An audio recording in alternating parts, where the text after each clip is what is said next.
Hey everyone, and welcome back to my channel. I know it's been a little bit of time since I have been on YouTube. Let's say probably like 6 months or so. I've been very busy developing my business and just doing different things in the world of psychology. But I thought that with the new year here, by the way, Happy New Year everyone. Welcome to 2020. I'm not Barbara Walters though, how about that? But let's talk a little bit about goal setting and how to start the year off right. Of course, everyone has set a New Year's resolution, which I'll tell you that those don't really work. But I will talk about how to set yourself up for success in the year 2020. So I want to lay it out for you. Success is not a mystery. It is a recipe.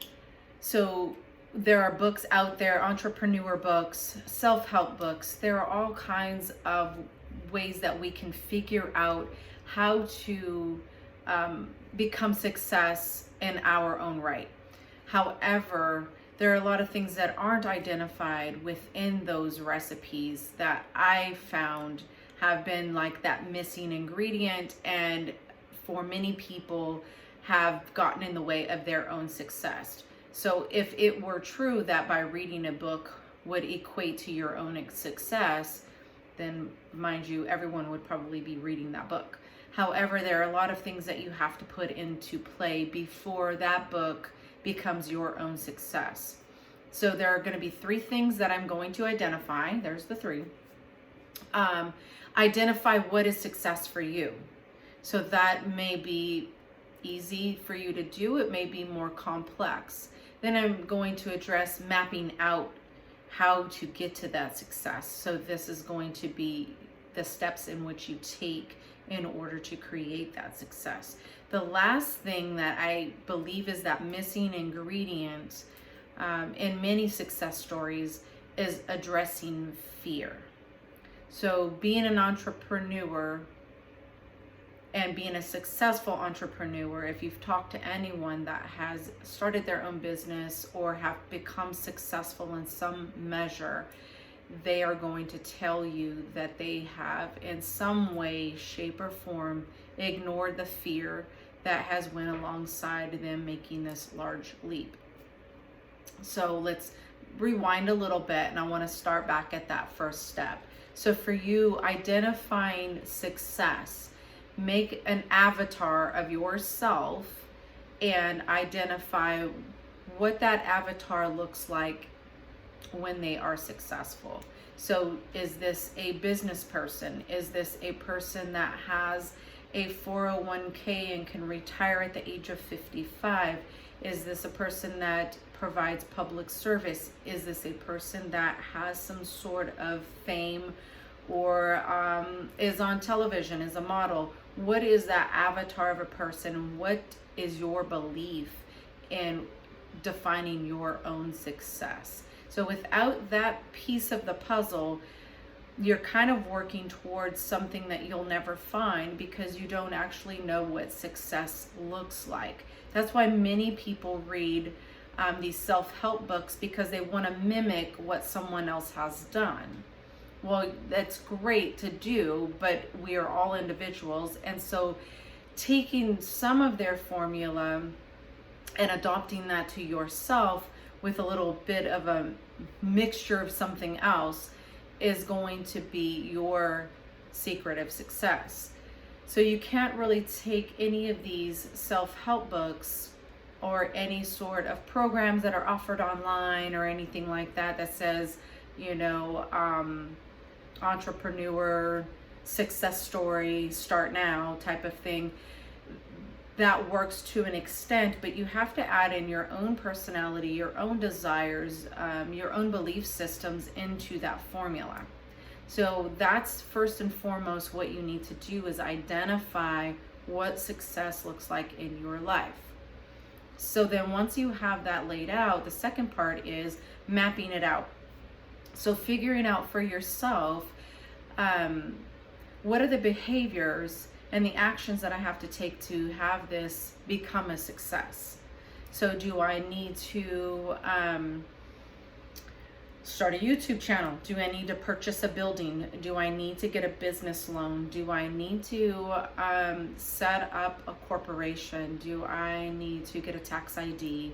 What are the steps that you have to take in order for this business to get off the ground?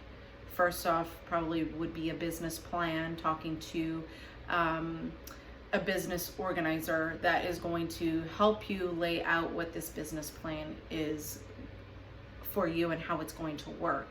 Maybe speaking to someone in the same industry as yourself and picking their brain about how they started up their own success story and how they started into that career field. So for myself as a psychologist, and I wanted to go into private practice, I spoke to other practitioners that have been working in the field, in the community, and kind of picked their brain about how they started their business off and what were the things that they did and thought was most helpful to them as they started. So that helped me to identify my goals, my strategies, the behaviors that I had to set forth in order to make this private practice my own. That's just my own example of how it worked for me in terms of mapping out how I was going to become the success. However, I'm still working on that, so we'll give you an update soon about how that's going. The last thing that I think is the most important part, and I want to probably talk the longest about, is addressing the fear that is associated with everyone's success story. So if you have spoken to anyone at all that had come from one walk of life and has created something completely different for themselves, speak to them and understand what their fear was about. So one thing for yourself is to identify what is that fear saying to you, and also how do you approach that fear? Is it just negative thoughts? Is it something based in reality, or is it someone that has told you before that you can't do this and you've somehow started to believe this? So for me, a lot of the fear was that I came from a family and from a class of people that we worked for organizations and industries and hoped on a 401k and a retirement plan like probably most of America. And we put our heads down and became worker bees and just worked it out, hoping that we'd make it to 65 and that we would get Social Security and a 401k. Well, when I found out that that didn't really make me happy and that didn't complete my story, I had to then address the fear of what it was going to take for me to be a business owner. Mind you, I don't know many business owners other than other psychologists, but I do not come from a family of business owners. I do not come from a fluent family. And so for me to understand what that looks like, I had no blueprint. There was my fear, is that I just didn't know how to do it. So I found ways of doing it and learned and lived and lived and learned. So sometimes failure in one area doesn't mean that you stop doing what you're doing. You reassess it and figure out a different way. So in entrepreneurship, a lot of times no is never an answer. No is just, I have to stop this road and go down this road. And so identifying where your fear is lying, is it because someone had told you this isn't possible, or it's never been done before, or this isn't a good enough idea? Tweak those fears to where then your no's turn into a yes. Again, if you speak to people that say they wish they would have done something, or like if you've ever spoke to someone that said, oh, I wish I would have taken this business opportunity, or I would have done this. If you talk with those folks as well, they're going to tell you all about their fear that was associated with them not taking that leap. So there is fear on both sides of the coin. So you have to address, do you want to be on the fear side that actually takes the leap and takes the risk? Or do you want to stay safe and wait for that 401k and that Social Security that by my day and age probably won't be there? And play the safe route. That will predict a lot about your personality, and that will predict a lot about how high your fear is. Now, again, just because you take the leap and you ignore the fear doesn't mean that your business or your adventure is going to be a success. Success is by continuing to retweak things, look into different avenues, just looking into different aspects of what you're doing, changing things as you see needed.